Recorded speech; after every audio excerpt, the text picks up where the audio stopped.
Just a few miles outside of town stood an old country house. It had been converted into a daycare where parents would drop off their kids for the day and pick them up in the evening. However, said daycare has been out of business for a few years now. There was a sign posted in the front yard just a few feet from the house that read, "Happy Sun Daycare," with a drawing of a cute-looking cartoony sun painted on it. In the fenced-in backyard stood playground equipment that had since fallen into disrepair and had begun to rust. A slide, a couple of swing sets, some monkey bars, and a merry-go-round were once covered by swarms of children as they ran and played in the outdoors. They had since become perches for the local birds and squirrels and were swarmed by ants rather than children. I had decided to write a report on the Happy Sun Daycare for the news blog I worked for. For one thing, several of the citizens today had gone to that daycare. I figured it might make for an interesting story to read about their experiences there and if it affected their later life in any way. The other reason wasn't quite so innocent. There had always been concerned parents who would fret over leaving their child in someone else's care. That constant worry over how safe their sons and daughters were, especially with all those horror stories posted online about various daycare-related tragedies. For my report, I decided I would interview both employees and people who had gone to the daycare as children. I wanted to get as many different points of view as possible so that it wouldn't seem too terribly biased. Of course, I agreed not to use their real names for the sake of their privacy. The first person I interviewed was a middle-aged woman who looked after the infants at the daycare. For the sake of her privacy, we'll just call her Margaret. "What was it like working at that daycare?" I asked her. She replied, "Oh, it wasn't anything too spectacular. Just your typical day of working with children, or babies in my case." "I see," I told her, before I asked, "Have you had any problems while working there?" Margaret shook her head. "With the babies? Of course not. They could be fussy, but they weren't any trouble at all. The children were another story." This piqued my interest. Were the children that attended Happy Sun Daycare too much for the employees to handle? Or could it be that there were cases of abuse going on that had been kept secret until now? I had to find out. "Why might that be?" I asked. "Well," Margaret paused for a second as though she was apprehensive about speaking to me. "There were times when I heard muffled squealing. No, not squealing, screaming. At first I thought it was just the children pretending to be scared. But the more I heard it, the more I realized those screams were real, that something was terrifying or possibly even hurting them." "Did you ever see any children get hurt?" I asked. Margaret nodded. "Yes, most of them were just typical scrapes and bruises you would expect to find on a child who fell while playing or bumped his head while trying to show off to his friends. Some of them, though, seemed off to me. Every so often I would see a child walk past on the way to the nurse's office, and each time, the child looked like he had been scratched or even bitten." Kids being scratched or bitten? That would be cause for alarm for anyone. Perhaps some wild animal had decided to make its home near the daycare, and curious children had gotten too close. Maybe a stray dog had wandered into the playground and some poor unknowing kid wanted to pet it. Were there any animals in the area? I had decided to ask. Stray dogs, raccoons, perhaps a possum nest? I doubt it. Pets weren't allowed at the daycare and traps were set up at night to keep any wildlife away. Though there might have been a dog roaming around the area. Margaret shook her head. I pointed out perhaps it was the dog that had bitten those children. "Oh, I only heard the dog," she told me. I had never actually seen it, and all I heard were the occasional growl, snarl, or howl. So Margaret had only heard what sounded like a dog. I couldn't rule out the possibility that perhaps she had mistaken some noise she heard for that of a dog. Maybe she had heard some children that were only pretending to be dogs and mistook them for a real one. Or maybe she heard the wind and thought it was a howl. If that were the case, that would explain the scratches and bites she saw on some of the children. It wasn't too out of the realm of possibility that a child could have simply scratched his or her arm on a branch or part of a fence by accident. With what sounded like a dog's growl to her, Margaret could have reached the conclusion that the children were being attacked by some sort of stray canine. Still, I had to learn more about the daycare. With the possibility of a cover-up regarding a series of dog attacks, I figured the next person to interview would be one of the former attendees. Perhaps one of them would have childhood memories that could potentially shed some light on what Margaret had mentioned. After doing some background checking, I managed to find a young man who went to the Happy Sun Daycare when he was around 5 or 6. Let's just call him Scott. I found Scott working at a local butcher shop. I had to wait until his shift was over before I could start the interview. Luckily, it wasn't too long of a wait, and it gave me some time to consider what to ask him. "Do you remember anything about Happy Sun Daycare?" I asked. "I know it was a long time ago for you, but perhaps you can recall something." Scott thought for a moment before replying. "Not much. I was only 5, maybe 6 when I went. I can remember just doing what kids do at that age. Play, finger paint, watch cartoons, that kind of stuff." I nodded. "Were you a good kid?" "For the most part," he admitted. "Occasionally I'd get into some trouble, nothing too serious though. Just your typical kid fussiness. You know, not wanting to take naps, refusing to eat veggies, that sort of thing." "I see," I replied as I wrote down what he had told me in a notepad. "And was the daycare fair in how they disciplined you?" Somewhat. All I ever got was a scolding and the occasional time out. Pretty much they made you sit in a corner for a few minutes until they felt you were ready to join the other kids.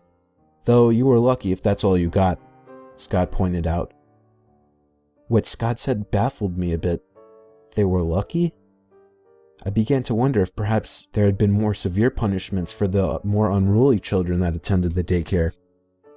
Could there have been some sort of more controversial form of discipline that the employees at Happy Sun Daycare used, that they didn't want known to the public? I had to know. "What exactly do you mean?" I asked. For a brief moment, Scott gave a brief shudder. He seemed to have recalled something from his childhood that frightened him and seemed to have affected him in his adulthood as well. "The kids who got into real trouble were sent into the Grey Door." Scott heaved a heavy sigh. "I've never been in there myself. I knew a few kids that did. Ones that would get into fights or throw huge tantrums. They'd end up going into that room. I don't know what happened in there, but they'd always come out shaking with wide eyes. A few would break down crying, some would scream, one kid even threw up before passing out." I frowned slightly. What sort of horrors had been conducted in the room that had been nicknamed the Grey Door? I then remembered what Margaret had told me and decided to check and see if perhaps there was a connection with her story and what Scott had just said. "Did the children have any scratches or bites on them?" I asked. "And did you hear any strange noises?" He nodded. "A few kids had scratches on them after they left the Grey Door, but I thought they got those before and I just didn't notice them at first. They could have tripped or something. I did hear some heavy breathing. That could have just been a kid panting from running a lot. Hard to say for sure."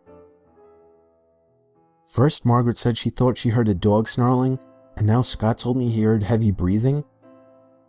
With the strange noises, mysterious scratches on misbehaving children, and the mystery of the Grey Door room, I couldn't help but wonder what it was that the Happy Sun Daycare had been hiding all these years. I thanked Scott for taking the time to speak to me before moving on to the next person to interview. With my curiosity regarding the Grey Door still heightened, I figured the next person to speak to would be one of the more troublemaking attendees of the daycare. I had to know more about what went on inside that room, and perhaps one of them could tell me. After doing more background checks, I managed to track down a young woman who we'll refer to as Alice. She had been arrested 2 weeks ago for spraying graffiti and was charged for vandalism. Rather than to spend time in jail, she agreed to do 4 months of community service. From what I read about her records, it seemed this wasn't the first time she had gotten into trouble with the law. "Were you always this much trouble?" I asked her. Alice shrugged. "Maybe." I wasn't sure how easy it would be to get the answers I wanted from her. She seemed like the type who would only cooperate if either she would get some sort of advantage or if it meant less time behind bars. "I need to know about Happy Sun Daycare," I pointed out to her. "Do you remember anything about the gray door?" For a brief second, a hint of fear flashed in her eyes. Her face became pale as a few beads of sweat trickled down her forehead. "That was a long time ago," Alice pointed out. I replied, "Surely you must have remembered something. Records show you were 10 when you attended. Are you sure you can't recall anything?"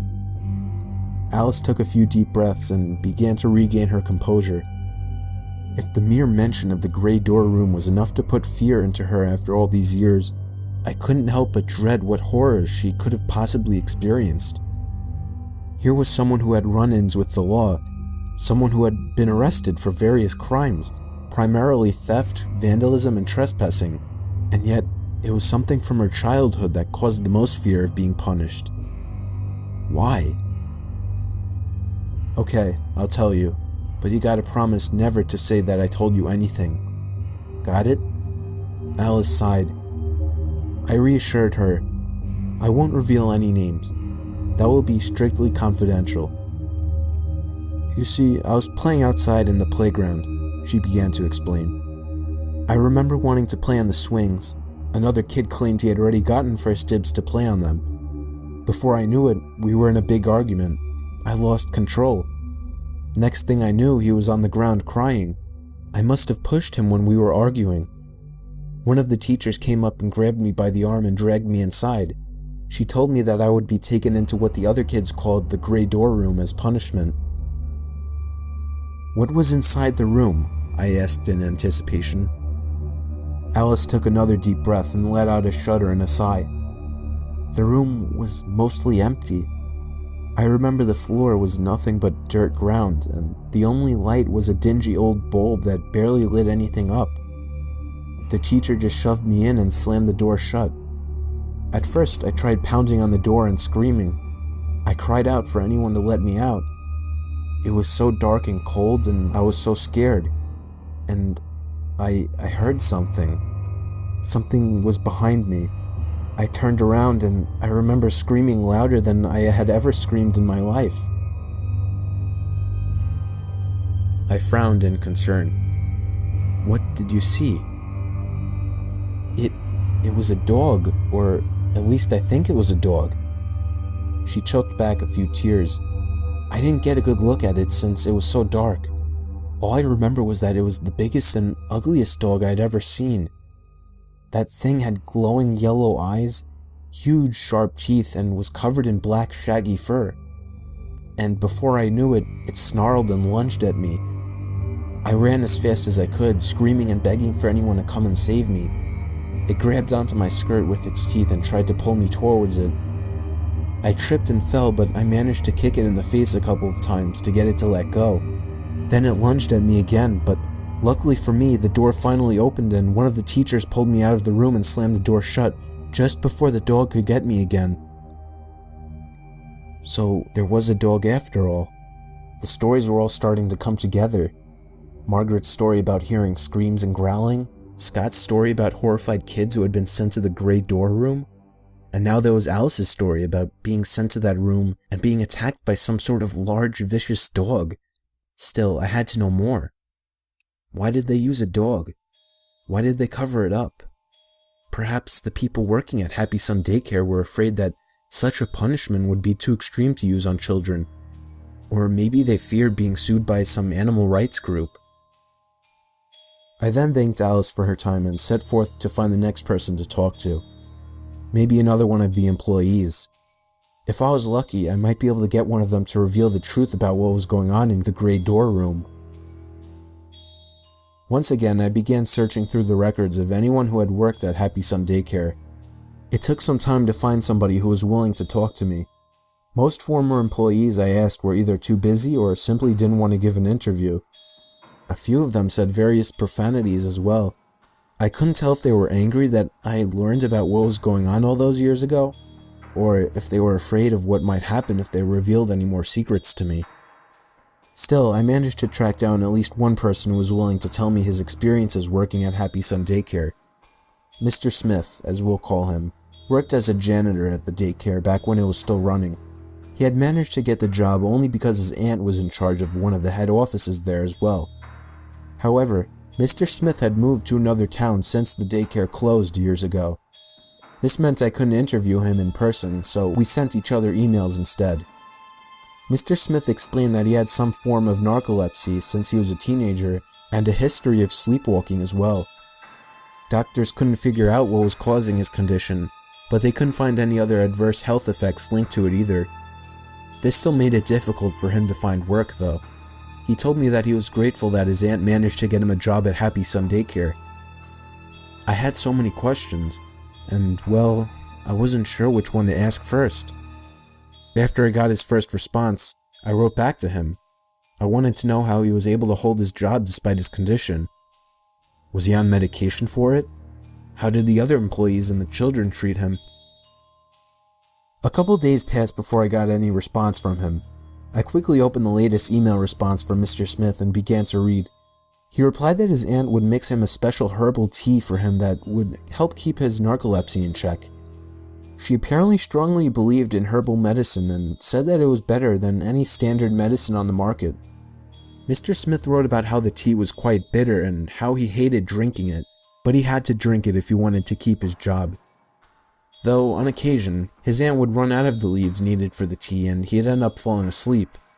This prompted another employee to go and make sure he didn't accidentally hurt himself or others. As for how others treated him, Mr. Smith explained in his letter that the children were generally very nice to him. Most of them were quite curious and would ask him a lot of questions while he worked. A few would generally act as a nuisance, but he didn't recall any of them being too much trouble. On the other hand, the other employees seemed to have a sense of uneasiness around him. He explained how he felt that they seemed extremely cautious around him. Also, he pointed out that his aunt always kept a close eye on him. He wasn't sure if this was due to his condition or some other reason though. That just caused more questions to form in my mind. Why were the other employees uneasy around him? Was it because he was the nephew of one of the higher-ups? Or was there another reason? And there's the matter of his aunt keeping a close eye on him. Maybe they were trying to keep the whole issue regarding the gray door room a secret from him. Perhaps they were afraid that he would find out about the dog and would contact the police. I had to know if he knew anything about the room. I quickly wrote a reply and asked if he knew anything about a large empty room and children being attacked by some sort of large dog. Another couple days passed before I got another response from Mr. Smith. I opened the reply and began to read. He said that he didn't remember any sort of dog at the daycare. In fact, he pointed out that animals weren't allowed on the property and that he would set traps to keep squirrels and mice out. His aunt was very strict about no pets being allowed as well, most likely due to any potential allergies kids might have. Mr. Smith explained in his reply that perhaps the dog Alice claimed had attacked her was just someone in a cheap-looking dog costume, that the room was kept barely lit so the kids in there wouldn't realize it was a fake, and that the scratches and bites were just the result of them tripping and accidentally scratching themselves on the dirt. To my surprise, he had been in the gray door room himself several times as well. Strangely, he pointed out that they were always when he hadn't any tea to drink and would wake up in the room. He wasn't sure if anyone had simply moved him there so he could sleep without being in anyone's way, or if he had been sleepwalking again and had just stumbled in there by mistake. Mr. Smith explained that the room was originally going to be a large storage closet for various arts and crafts related supplies, but was never finished due to budget cuts. He wrote in his reply that his aunt didn't want the area to go to waste, so they decided to use it as a means to punish misbehaving children.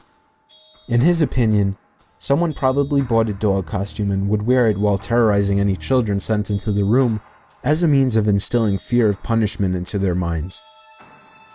I sent one last email to Mr. Smith thanking him for taking the time to reply to my messages. The whole thing about Happy Sun Daycare was starting to piece together. From what I had gathered via the various interviews from both students and employees, children who misbehaved were sent to the large empty space called the Gray Door Room. That there was a dog, or possibly just someone in a dog costume, that would chase any child sent in there, and finally, that said child would be pulled to safety before the dog could cause any serious harm. There was only one thing left to do. I was going to head inside Happy Sun Daycare and investigate the infamous gray door room myself. I had to see for myself if there was anything that could solve this strange cover-up.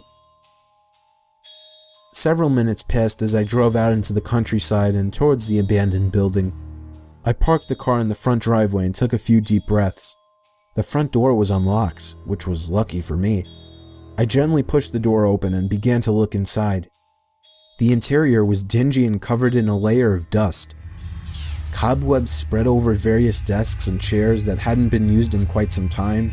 A musty smell filled the house and mixed with the odor of feces and urine from rats that had now made the place their home. It was nauseating to say the least. After I explored several different areas, I soon found the gray door that was said to lead to the dreaded room. The door was quite heavy and it took me several tries before I managed to force it open. Just like how Alice had described it, the room was dark and empty with a dirt floor and dingy bulb.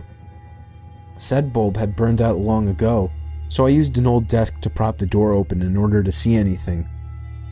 I could see faint blood stains on the ground and on the wall, but I couldn't tell who or what the blood belonged to. There were also strange markings on the wall as well. I took a closer look and could have sworn they resembled claw marks of some kind. As I continued to examine the room, I noticed various footprints in the dirt. Many were faded or had been trampled over one another, but I could still make out a few. Most of them were the footprints of children. They looked like the children had been running away from something. There was one other distinct set of footprints that caught my attention. I examined them closely. I could definitely make out the distinctive foot pads, claws, and individual toes on at least one of the prints. This wasn't some person in a cheap costume. Happy Sun Daycare had been using a dog to terrorize children. I had to let people know what they had been hiding for all these years. However, as I made my way out the daycare into my car, there was one aspect about those footprints that made me uneasy. Since when do dogs walk on two legs?